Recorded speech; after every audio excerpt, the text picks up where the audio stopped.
Hello बच्चों, क्या हालचाल। आई होप आप लोग बढ़िया होंगे और अपने बोर्ड एग्ज़ाम की तैयारी बढ़िया से कर रहे होंगे। उसी से रिलेटेड आज हम लोग एक और नए टॉपिक के बारे में पढ़ने वाले हैं जिसका नाम है मानक इलेक्ट्रोड विभव।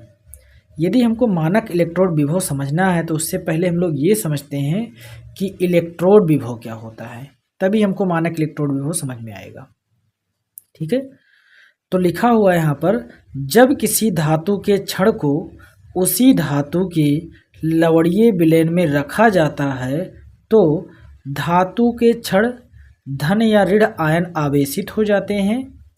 इसका मतलब ये है, ये जो चित्र आपको दिखाई दे रहा है, इस चित्र में अगर आप देखेंगे तो ये एक धातु का छड़ है और एक विलयन लिया गया है। जो धातु का छड़ है वो जिस धातु का होगा विलयन उसी का लवड़ीय होना चाहिए। जैसे हमने यहाँ जिंक लिया है तो विलयन कैसा है, जिंक सल्फेट, यानी कि जिंक का लवड़ीय विलयन है। तो वही हमने बोला है इसमें कि जब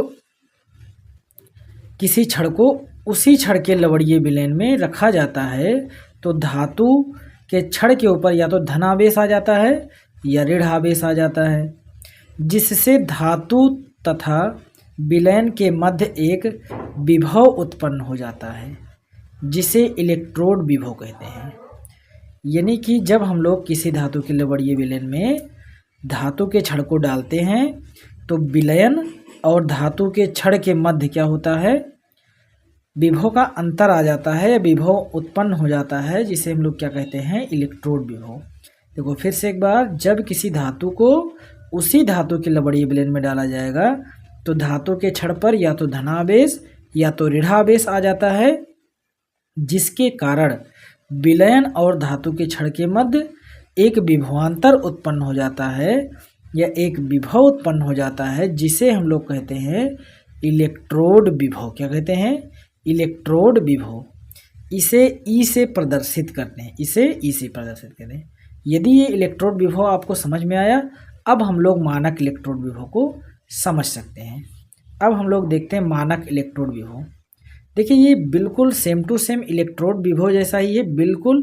बस यहाँ पर हमको क्या लेना होगा कि जो भी चीज़ हम ले रहे हैं, जो भी चीज़ हम लोग इस विलयन के अंदर ले रहे हैं, चाहे वो ZnSO4 हो या Zn है या जो भी अदर हम लोग सोल्यूशन ले, वो सब मानक होना चाहिए। मतलब एक यूनिट का होना चाहिए, फिक्स होना चाहिए।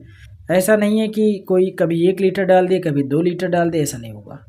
तो वही लिखा है, जब किसी अर्धशेल अभिक्रिया में प्रयोग होने वाले सभी आयनों की सांद्रता इकाई का मतलब ये हुआ कि जो भी चीज़ हम लोग ले रहे हैं, चाहे वो ZnSO4 ले रहे हैं या CuSO4 ले रहे हैं, ये जो भी विलयन ले रहे हैं, उसकी सांद्रता जो होनी चाहिए वो इकाई में होनी चाहिए, मानक इकाई होनी चाहिए। ठीक है, तापमान 25 डिग्री सेल्सियस होना चाहिए।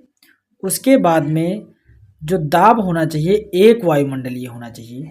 देखिए जब हम लोग अर्धशेल बना रहे हों, मतलब बैटरी बना रहे हों, तो बैटरी बनाते समय हमको क्या ध्यान देना है कि ये जो हमको विलयन लेना है, ये विलयन कैसा होना चाहिए, ये सांद्रता इकाई में होना चाहिए। जैसे 1 मोल हो गया, 2 मोल हो गया, मतलब इकाई में होना चाहिए। ठीक है, 1 मोल सांद्रता ले लेते हैं। ठीक है, उसके बाद में जो टेम्परेचर होना चाहिए, तापमान होना चाहिए, वो भी क्या होना चाहिए, 25 डिग्री सेल्सियस होना चाहिए। इसका तापमान 25 डिग्री सेल्सियस होना चाहिए। तीसरी खास बात कि इस पर जो प्रेशर लग रहा हो ऊपर से, देखिए हम लोग जब भी किसी विलयन को कहीं भी रखते हैं तो उसके ऊपर से प्रेशर लगता है, उसके ऊपर से प्रेशर लगता है। तो जो प्रेशर लगना चाहिए वो कितना लगना चाहिए, 1 वायुमंडलीय लगना चाहिए। आगे थोड़ा सा और पढ़ते हैं। हो तो इलेक्ट्रोड विभव मानक इलेक्ट्रोड विभव कहलाता है। यानी कि इसके अंदर अब जो उत्पन्न होगा विभव से हम लोग कहेंगे मानक इलेक्ट्रोड विभव। जब 1 मोल हम विलयन लिए और उसके बाद में 25 डिग्री सेल्सियस इसको तापमान में रखें, उसके बाद में जो दाब ऊपर से लग रहा है वो 1 वायुमंडलीय हो, तब जो विभव इसमें उत्पन्न होगा उस विभव को हम लोग कहेंगे मानक इलेक्ट्रोड विभव। इसे हम लोग E0 से प्रदर्शित करते हैं। ये बोर्ड एग्जाम की दृष्टि से काफ़ी महत्वपूर्ण प्रश्न है, इसीलिए ये वीडियो मैं आपको सही से कवर किया हूँ।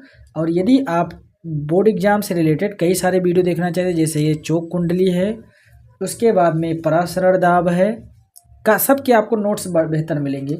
या फिर आप जनित्र बनाना सीखना चाहते हैं, या फिर आप वाटहीन धारा जैसे चीज़ें देखना चाहते हैं, तो आप चैनल को सब्सक्राइब कर दीजिए। और यदि वीडियो पसंद आया हो तो वीडियो को लाइक कर दीजिए और अपने दोस्तों के पास ज़रूर शेयर कीजिए यदि आपका कोई नुकसान इसमें नहीं होता है तो।